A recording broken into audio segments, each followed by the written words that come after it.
Buenos días a todos, soy Luis Lizola. El tema de hoy es sobre los ajustes de precios de transferencia para mejorar la comparabilidad. Este tema gira en torno al mismo eje que el tema anterior, recuerdan, el análisis financiero para precios de transferencia. Y dicho eje es esencialmente sobre el manejo de la información para fines de análisis.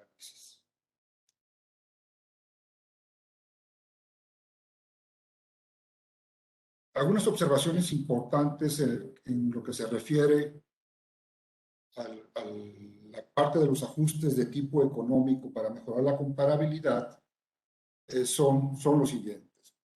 Primero, ser comparable significa que ninguna de las posibles diferencias existentes entre las partes objeto de comparación pueden influir significativamente en la condición examinada metodológicamente o que pueda realizarse ajustes lo suficientemente precisos para eliminar el efecto de tales diferencias. Recuerden que un principio básico para realizar un análisis adecuado es la homogeneidad en la información, tanto en los conceptos como en las unidades de medida. En ese sentido, el concepto de comparable significa reconocer que pueden existir tales diferencias entre las partes objeto de análisis, sobre todo cuando recurrimos a información que no está, vamos a decir, procesada en forma estadística, ¿sí? Que es donde existe más rigurosidad para el manejo de la información. Otra observación es el hecho de que estos ajustes se encuentren en la práctica no significa que deban realizarse obligatoria o ordinariamente. Esto es muy importante porque en la práctica hubo muchos consultores que hacían estos ajustes por rutina, aun cuando la empresa objeto de análisis o la transacción objeto de análisis estaba dentro del rango estadístico, aún simplemente con el propósito de mejorar la posición dentro del rango, llevaban a cabo estos ajustes.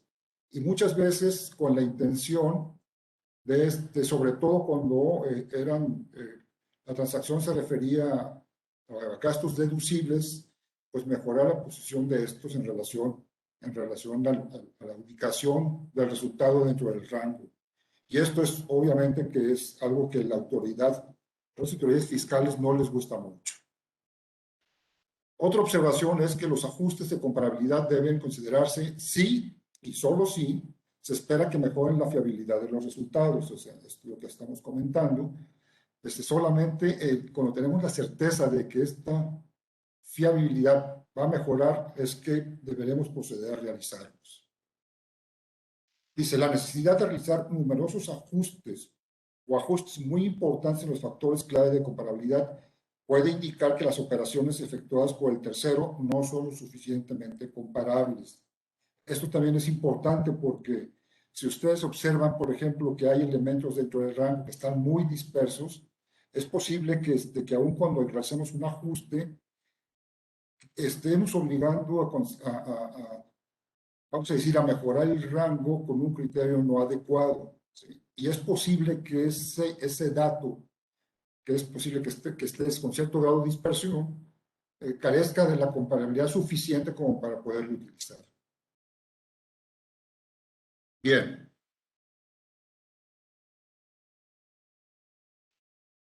Estos son los tipos de ajustes que vamos a revisar. Uno es el ajuste por riesgo país. Otros son los ajustes contables, ajuste por capital de trabajo, ajuste por intensidad de gastos y ajuste del poder adquisitivo.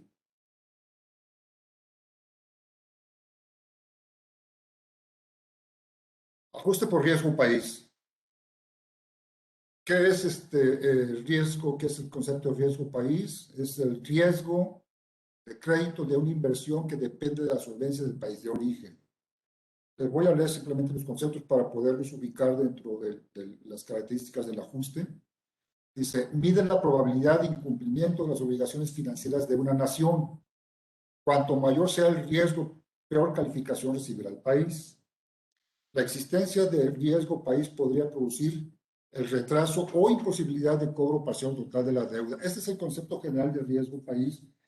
Yo creo que ustedes ya lo deben de haber observado, porque sobre todo en los países este concepto aparece continuamente en las noticias, sobre todo cuando estamos en procesos complicados desde el punto de vista económico. ¿Cuáles son las áreas de incumplimiento del riesgo país? Básicamente son tres. Uno es el riesgo soberano. El riesgo soberano de deudas aplicable tanto a países como a empresas o individuos o administraciones públicas. Este dato lo arroja una empresa especializada de calificación. Ahorita lo vamos a mencionar. Y se trata de una herramienta útil para bancos y acreedores que quieren asegurar que la inversión realizada en estas deudas será recuperada. Este es básicamente el concepto de riesgo soberano. El concepto de riesgo de transferencia, ese realmente se relaciona con la posibilidad de impago por escasez de divisas. Y el otro es los restantes riesgos derivados de la actividad financiera internacional. Esto todo depende del éxito o fracaso del sector empresarial, que puede venir dado por recesiones económicas, devaluaciones o conflictos sociales. Es decir, esto se relaciona básicamente cuando el conjunto o buena parte del sector empresarial tiene complicaciones para poder hacer frente a la deuda que tienen para el exterior. Ustedes saben que en términos generales tenemos deuda privada y deuda pública. ¿Sí?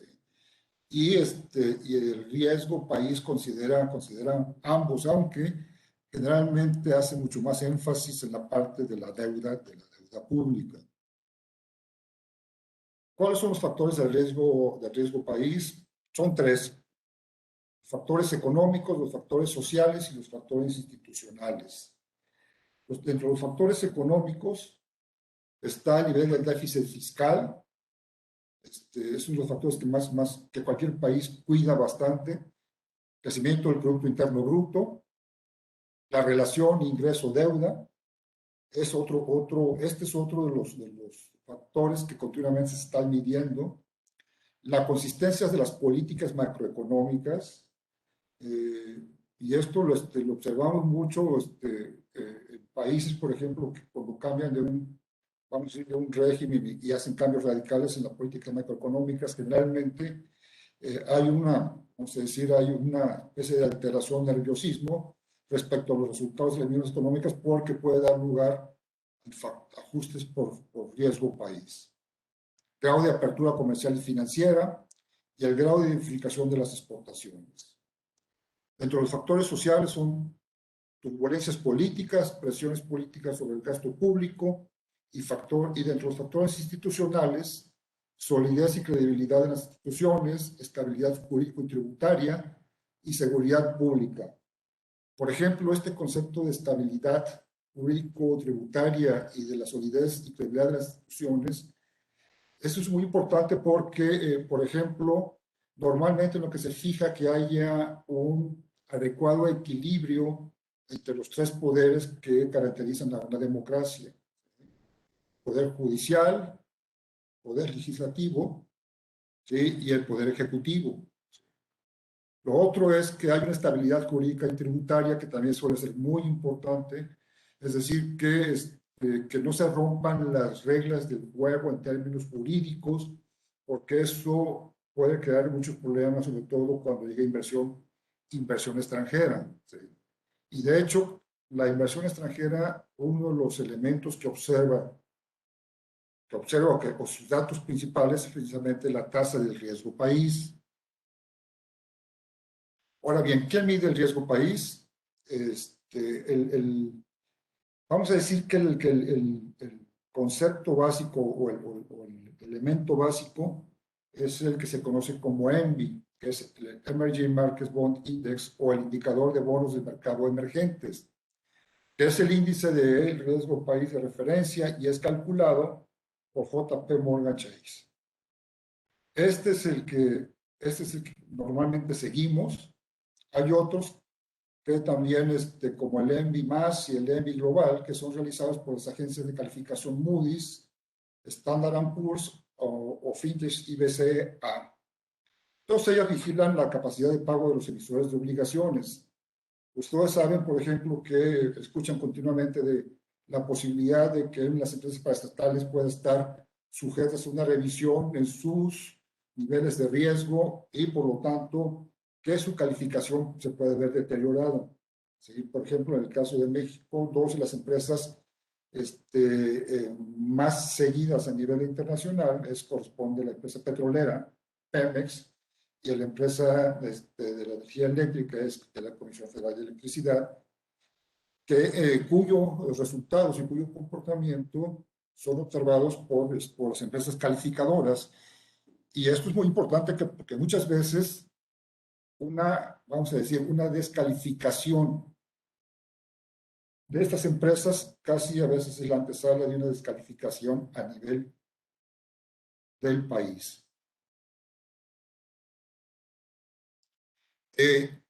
Perdón, antes de continuar, una cosa que es importante con el concepto de riesgo país es que, vamos a decir que todo inversión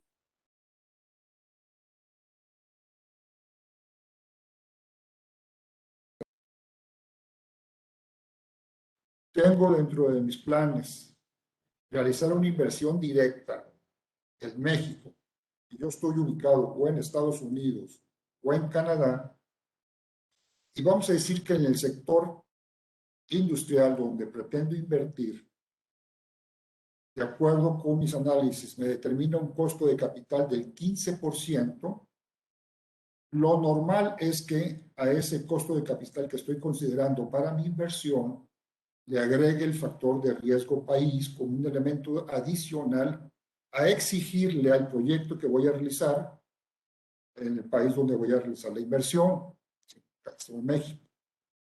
Ese es un ejemplo típico de cómo se utiliza la tasa de riesgo país.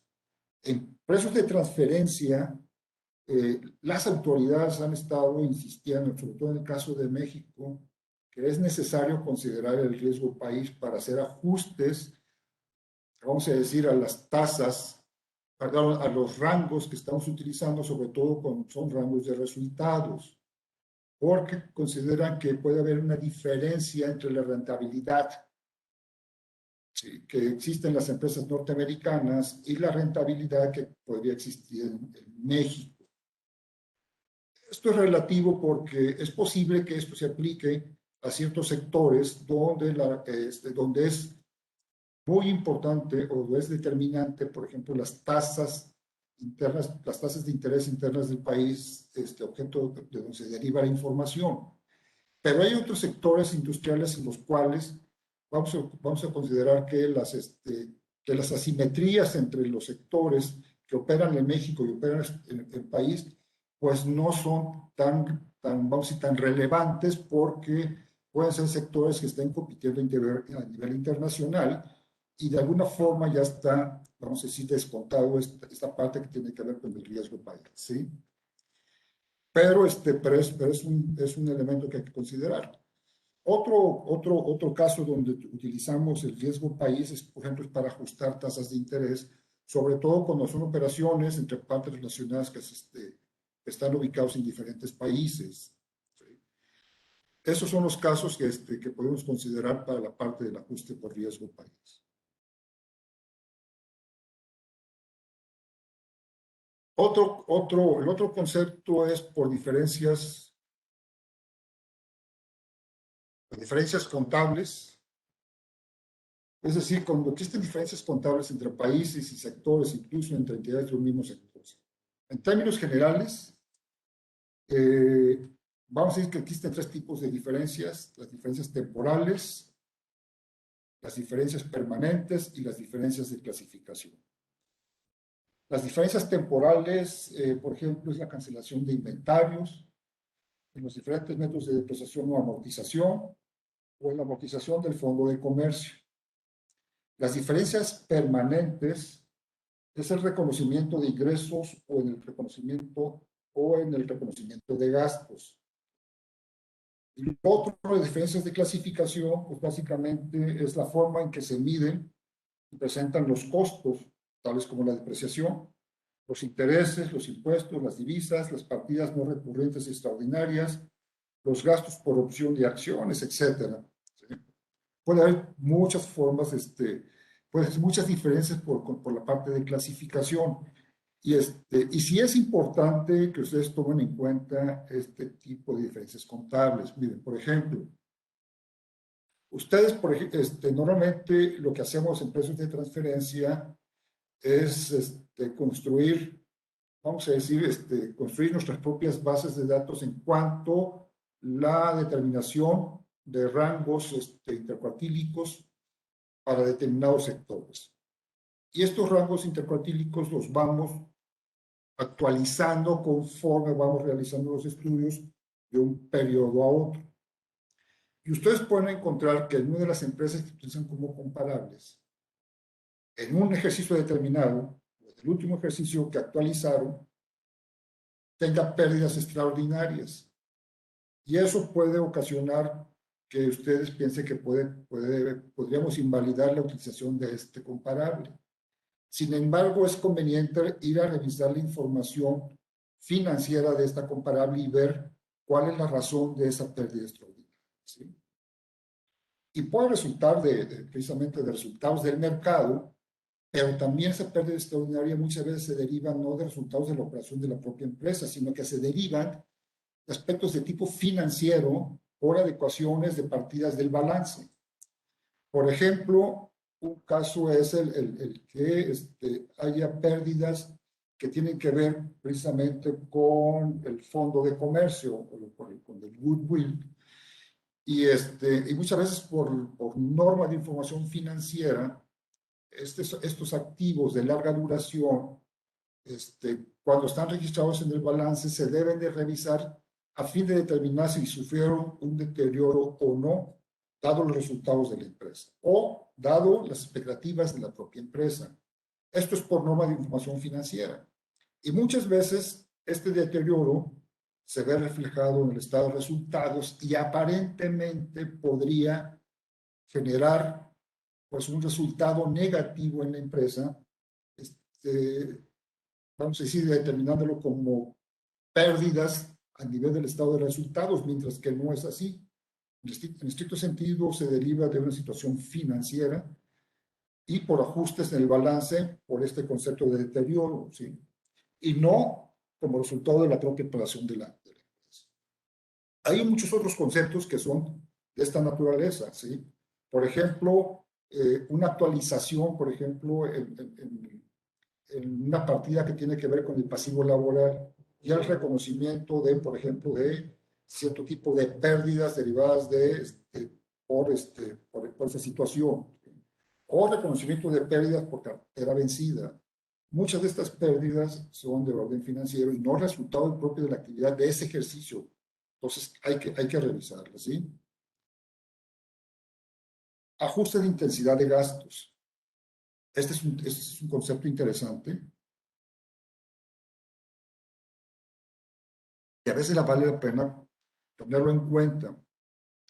Imagínense, por ejemplo, que una empresa compra, vamos a decir, mercancía, una parte relacionada, y, y lo vende esa mercancía a terceros. Entonces, recurrimos al método de precio de reventa, usamos como factor de análisis el margen bruto, pero resulta que ese margen bruto está fuera de rango.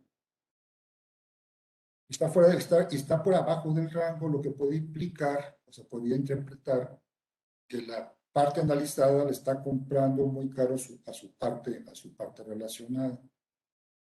Pero, sin embargo, si nos vamos a analizar, por ejemplo, los resultados, el margen de operación o el margen de costo adicionados, y sin embargo, usando el mismo esquema de comparables, vemos que la empresa entra dentro del rango bajo ese criterio. ¿Qué significa? Pues significa que la empresa, no obstante la posibilidad de que haya comprado más caro de su parte relacionada, sin embargo, su nivel de eficiencia, nivel de gasto de operación, compensa esa variación en el costo de ventas, ¿sí? Y por lo tanto podríamos revisarlo. Entonces, este es otro factor en el cual podemos ajustar por intensidad de gastos el margen bruto, ¿sí? ¿Y por qué? Pues porque al final, vamos a decir que la empresa analizada, pues está cumpliendo ante la autoridad en cuanto al nivel de impuestos que está pagando, porque en realidad su nivel de utilidad no sufrió una merma, ¿sí? Este otro concepto que tiene que ver con el ajuste por la paridad del poder adquisitivo también puede ser de mucha utilidad. Por ejemplo, existen operaciones, decir, de venta de mercancía, tanto a nivel nacional, parte analizada, como ventas al extranjero. Y resulta que las ventas al extranjero se realizaron con un precio menor al cual fue realizada la venta a nivel nacional.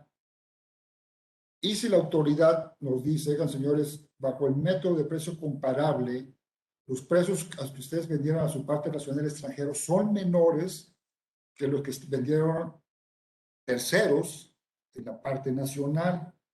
Por lo tanto, ustedes están sujetos de un ajuste por este concepto. Sin embargo, las directrices nos dicen que podemos revisar la operación. ¿Por qué? Porque hay elementos de tipo estratégico desde el punto de vista del negocio que debemos considerar para fines del análisis. Y puede ser el caso de que esta venta al extranjero se derivó, ¿por qué? A un precio menor, porque el poder adquisitivo que existe en el país a donde se destinó la venta, nuestra parte relacionada, es menor que el país de residencia de la empresa que realizó la venta. Y esto también puede ser común. Entonces, ¿eso qué implica? Pues que si la empresa que vende su parte relacionada al extranjero a un precio menor, podría argumentar, primero, que fue una estrategia porque no podría vender más caro a este país por los precios o por el poder adquisitivo que predomina en ese momento. Y segundo, que si no realiza esa venta, implicaría que su nivel de producción tendría que disminuir y por lo tanto disminuir su nivel de capacidad de utilización de su capacidad instalada, lo que implicaría que parte de los costos fijos no los podría absorber, y eso podría implicar inclusive un menor nivel de utilidades y por lo tanto un nivel menor de pago de impuestos. Este es otro de los ajustes que son necesarios considerar a la parte del análisis económico de las operaciones. Ahora vayamos al ajuste de comparabilidad del capital. Y ya habíamos visto en la plática anterior un avance sobre los ajustes de capital de trabajo o ajustes de capital circulante. Dice, ¿por qué hacer un ajuste de capital de trabajo? Y permítanme leerles para poder enmarcarles lo que sigue a continuación. Dice, al tener un alto nivel de cuentas por cobrar, una empresa otorga a sus clientes un periodo relativamente largo para pagar sus cuentas. En un entorno competitivo, el precio debe incluir un elemento para reflejar estas condiciones de pago y compensar el efecto calendario. Al tener un alto grado de cuentas por pagar, una empresa se beneficia de un periodo relativamente largo para pagar a sus proveedores.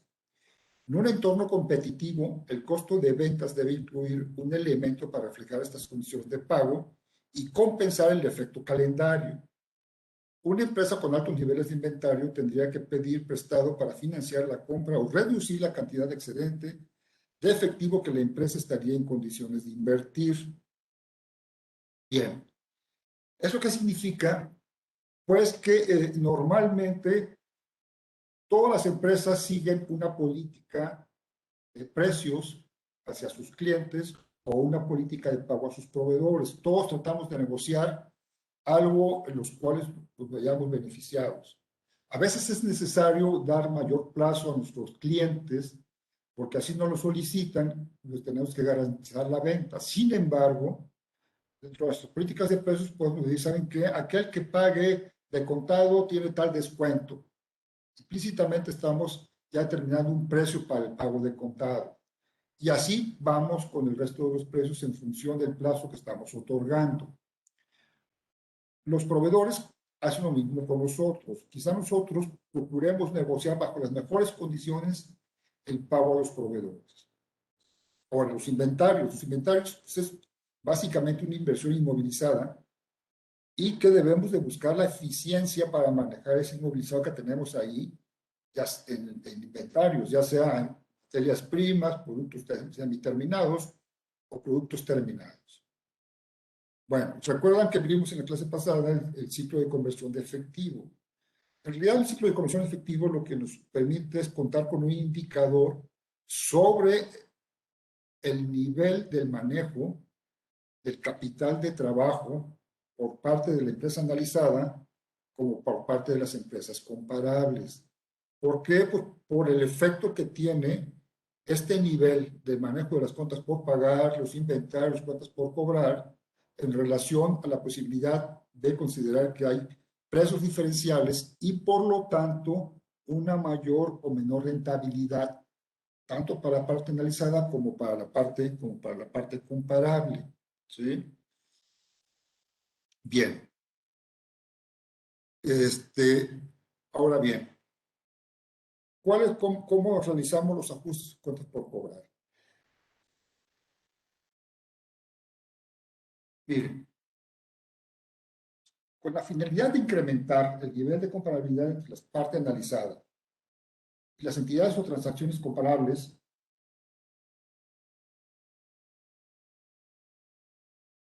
es necesario considerar la posibilidad de que estén implícitos vamos a decir, esta tasa de interés ficta en la composición de los cuentas por cobrar o cuentas por pagar. ¿Sí? Entonces, lo que estamos aquí determinando dice, la diferencia en los términos de venta de las empresas comparables con respecto a la empresa examinada se refleja en los diferentes niveles de cuentas por cobrar que mantengan una con respecto a la otra. La diferencia en la tenencia de cuentas por cobrar puede introducir diferencias en los niveles de utilidades de las empresas. Los precios de venta más valor dinero en el tiempo, que es el concepto básico que estamos manejando en la parte del capital de trabajo, es mayor tiempo y mayores precios, lo que puede implicar utilidades mayores. Ahora bien, ¿cómo realizamos el ajuste de cuentas por cobrar? En realidad es básicamente la diferencia de la relación entre el promedio de las cuentas por pagar en relación a ventas menos el promedio de las cuentas por pagar en relación a ventas de la parte examinada o de la parte analizada. ¿Sí? Y esta diferencia se multiplica por las ventas de las empresas comparables por un factor de descuento de la tasa de interés que estamos considerando. Bien. Primero, podemos utilizar como denominador a las ventas o el costo de ventas más gastos de operación. Todo depende del indicador de utilidad que estamos considerando para fines del análisis de la operación. Si vamos a utilizar el margen de operación, entonces tenemos que hacer este ajuste en relación a las ventas. ¿Sí? Y si es en relación al margen de costo adicionado neto, lo que tiene que ir como denominador es el costo de ventas más los gastos de operación. ¿Sí? Y lo que estamos haciendo, si ustedes se dan cuenta, al usar este factor de la tasa de interés entre 1 más la tasa de interés, es realmente hacer un descuento a los valores de ese interés implícito que estamos considerando, ¿sí?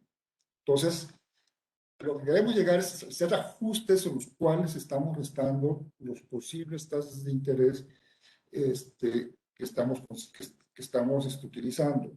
Ahora bien, las directrices dicen qué tasa de interés conviene utilizar. Bueno, normalmente dicen, bueno, si conviene utilizar la tasa de interés de los créditos que, los créditos que son promedio en el mercado.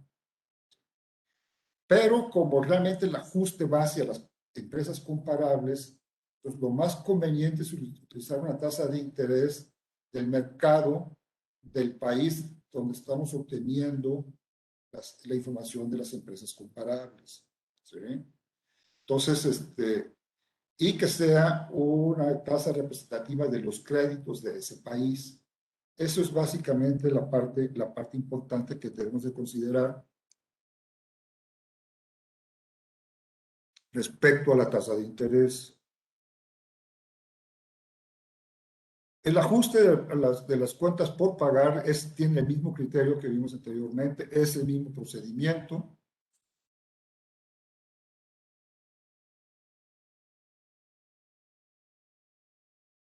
Lo mismo es con inventarios, ¿sí? Dicen, fíjense, los niveles de inventarios entre la empresa examinada y las empresas comparables pueden introducir ciertas diferencias en los niveles de utilidad. Ya lo comentamos. Si la empresa examinada mantiene altos niveles de inventario con respecto a los que mantienen empresas comparables, debe reflejarse en el precio de venta al consumidor final por el costo de oportunidad que representa para la empresa mantener su dinero invertido de esa manera, en lugar de mantenerlo en algún otro instrumento de inversión en el mercado. El incremento del precio de venta origina un supuesto incremento en sus utilidades y con el objetivo de eliminar dichas diferencias se debe la siguiente fórmula. ¿Sí? Si se dan cuenta, es básicamente la información el criterio que estamos utilizando para las cuentas por cobrar y de las cuentas por pagar. ¿Sí? Aquí la única variación que estamos realizando es la forma como estamos utilizando la tasa de interés. En este caso estamos multiplicando directamente la tasa de interés por las ventas, ¿sí? Y allá lo que estuvimos haciendo fue un ajuste tipo descuento sobre las ventas para aplicarle el ajuste correspondiente.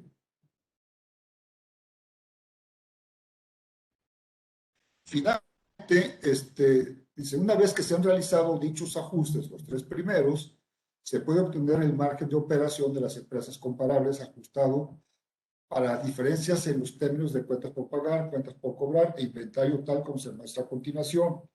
Sí, aquí estamos haciendo referencia al margen de operación. Como comentamos, puede ser igual que si utilizamos el margen de costo adicionado neto. ¿Sí? Si ustedes ven, básicamente es el mismo criterio que utilizamos para determinar el ciclo de recuperación de efectivo, ¿sí? ¿Qué hacemos? Tenemos la utilidad de operación comparable más el costo, de las cuentas por cobrar ajustados menos las cuentas por pagar ajustadas más los inventarios ajustados, ¿sí? Esto en relación a las ventas ajustadas, donde el ajuste de las ventas ajustadas es, vamos a decir que estas ventas realmente se tienen como principio un ajuste relacionado con las cuotas por cobrar. Las directrices, fíjense, las directrices nos dan un ejemplo en la parte de sus anexos. Es un ejemplo, es un ejemplo muy sencillo y que de hecho, vamos a decir, la forma como está presentado, simplifica las fórmulas que vimos anteriormente.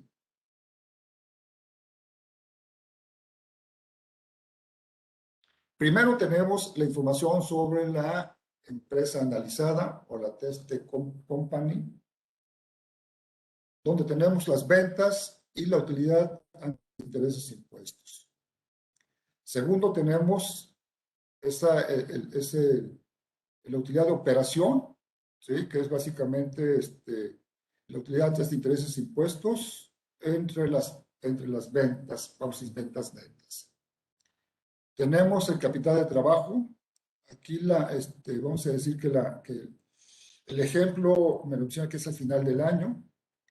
Nosotros hemos planteado que se puede usar el promedio de las cuentas por cobrar del inicio al cierre del ejercicio. Simplemente aquí el ejemplo lo plantea como al final del año. Tenemos las cuentas por cobrar de tipo comercial, los inventarios y las cuentas por pagar de tipo comercial, ¿sí? Entonces, esto realmente es lo que tenemos de capital de trabajo. Ustedes saben que en estricto sentido el capital de trabajo no es más que la diferencia del activo circulante menos el pasivo circulante. Pero las directrices establecen sus tres conceptos porque en esos tres conceptos es donde se puede reflejar una política de tipo comercial por la relación que tenemos con los clientes, por el manejo que tenemos de los inventarios y por la relación que tenemos con los proveedores. El resto de las cuentas del activo circulante y del pasivo circulante para fines de análisis no se utiliza, ¿sí? Porque en el activo circulante puede haber, vamos a decir, por ejemplo, préstamos a trabajadores, ¿sí? Impuestos por recuperar, ¿sí? Un conjunto de partidas que vamos a decir que no forman parte propiamente de la estrategia que está siguiendo la empresa en su operación. Por eso es la importancia de considerar solamente estos tres conceptos. Bueno, en este caso tenemos el capital de trabajo entre las ventas, nos da un indicador del 25.63%. Es decir, que el capital de trabajo representa el 25.63% de las ventas de la empresa analizada. Tenemos los datos de la empresa comparable. Tenemos sus ventas igual su utilidad de operación y el margen de operación es del 1.32%. La relación del capital de trabajo de la empresa comparable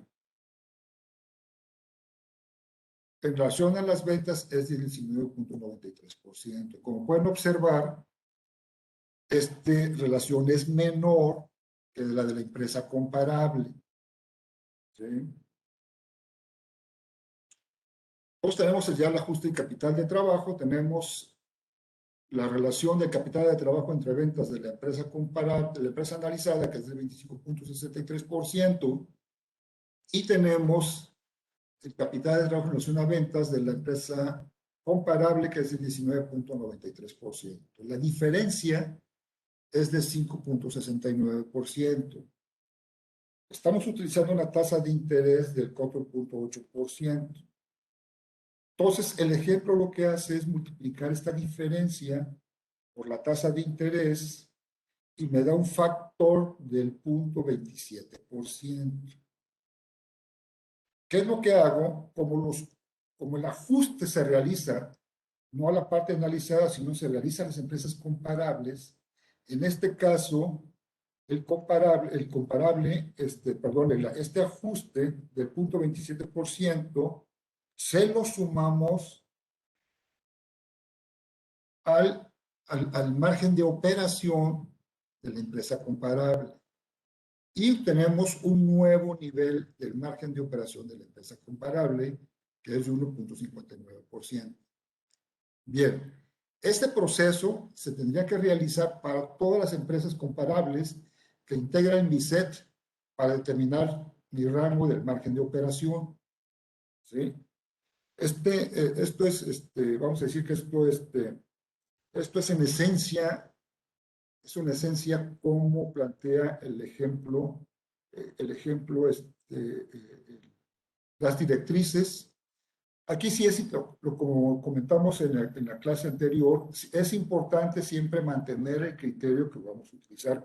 Podemos usar este criterio que plantea el ejemplo, podemos usar las fórmulas que vimos anteriormente y podemos usar la información al cierre del ejercicio o el promedio de las cuentas por cobrar, cuentas por pagar, el inventario del saldo registrado al inicio del ejercicio contra el saldo registrado al cierre del ejercicio. Lo importante es que mantengamos un criterio uniforme a fin de poder mantener la comparabilidad de la información que estamos utilizando. Esto es primordial. Si nosotros podemos argumentar la forma que estamos usando la información a fin de que quede claridad para la autoridad del manejo de la información y además de que hay congruencia en su utilización y su aplicación. ¿Sí? Una última conclusión, y es esta. En relación a los ajustes de comparabilidad, recordemos que estos no se deben realizar de forma obligatoria, solo cuando se espera que mejoren la confiabilidad de los resultados. Asimismo, la necesidad de realizar numerosos ajustes podría ser indicio de que las operaciones no son suficientemente comparables. Esto ya lo mencionamos al principio de la plática y lo volvemos a remarcar porque es posible que la autoridad pudiera objetar cuando no realizamos estos ajustes de una manera adecuada. ¿Sí?